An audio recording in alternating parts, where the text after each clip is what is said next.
소상공인들의 카드 결제 수수료 부담을 덜기 위해서 정부와 지자체가 수수료가 거의 없는 제로페이라는 간편 결제 서비스 도입을 추진하고 있습니다. 소비자들에게 새로운 결제 방식으로 잘 안착될 수 있을지 관건인데요. 경제부 신선민 기자와 알아보겠습니다. 어서 오십시오. 네, 우선 제로페이 개념부터 좀 설명해 주시겠어요? 말 그대로 결제 수수료가 0%대인 간편 결제 서비스입니다.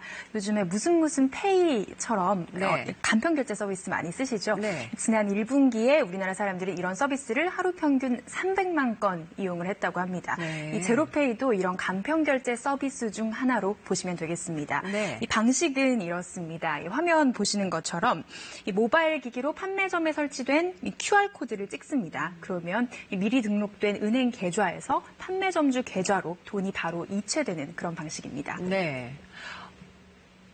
그러면은 제로페이는 어떻게 수수료 0%대가 가능해질 수 있을까요? 무슨 페이로 불리는 다른 간편 결제 서비스들의 결제 수수료율을 보니까 2.5에서 3.7% 정도였습니다. 제로페이는 어떻게 수수료율 0%를 달성하는지 살펴봤더니 우선 비결은 거래 과정을 단축한 데 있었습니다. 다른 간편 결제 서비스들은요. 보시는 것처럼 가맹점에서 간편 결제 회사로 그리고 결제 대행사나 흔히 벤사로 불리는 거래 중개사 그리고 신용카드사를 거치는 이 3단계 과정을 거치게 됩니다. 네. 각 단계별로 수수료율도 높고 이 신용 비용도 포함되기 때문에 총 수수료율 구조가 높을 수밖에 없습니다. 네.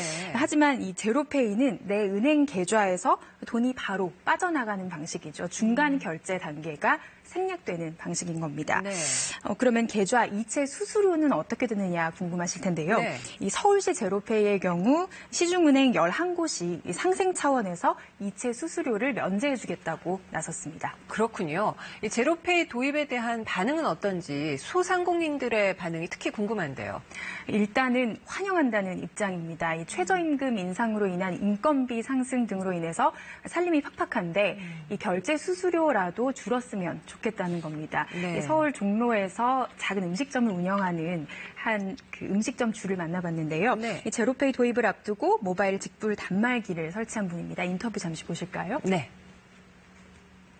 수수료 없는 부분에 있어서는 진짜 더할 나위 정말 좋은 혜택이라고 생각을 하고요. 자영업에 있어서 부담을 좀 덜어줬으면 하는 게 이 편의점주들도 이 제로페이 확산이 비용 부담을 완화해줄 좋은 대안 중 하나가 될 수 있을 거라고 기대하는 분들이 많았습니다. 네. 하지만 우려가 없지는 않았습니다. 특히 아주 소액 결제가 드문 외식업 등의 업종에선 소비자들이 계좌에 현금이 들어 있어야만 결제를 할 수 있는 제로페이를 얼마나 이용해 줄지 걱정을 토로하는 상인들도 많았습니다. 그러니까 결국 소비자들이 이 제로페이를 얼마나 많이 쓸지가 이 제도의 성패를 가르는 것일 텐데 소비자들의 반응도 혹시 들어보셨나요? 요즘 소비자들은 보통 소액을 결제를 하더라도 신용카드를 그렇죠. 이용을 하죠. 이 지불 습관과도 같은 건데 이거를 쉽게 바꿀 수 있을지가 미지수입니다. 제로페이는 소비자들이 휴대전화 앱을 열고 판매점에 설치된 QR코드를 찍어야만 하는 그런 그렇죠. 방식이죠.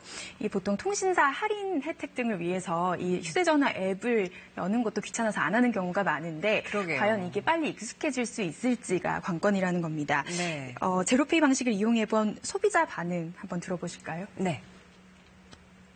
모바일 방식이 익숙치 않으니까 이게 사용하는 것도 불편하고 나이 많이 드신 분들은 아예 핸드폰 자체를 잘 사용할 줄 모르니까 또 아까 말씀드린 일부 소상공인들 우려처럼 일단 결제를 하고 나중에 카드사에 돈을 내는 후불 방식인 신용카드에 비해 이 제로페이는 당장 계좌에 돈이 없으면 사용이 불가능하다는 점도 소비자 입장에선 큰 한계입니다. 그렇군요. 그래서 이제 정부가 소득공제를 좀 많이 해주겠다 이렇게 소비자 유인책을 내놓지 않았습니까? 정부가 제로페이를 이용을 하면 소득공제율 40%를 적용해주겠다고 발표를 했습니다. 네.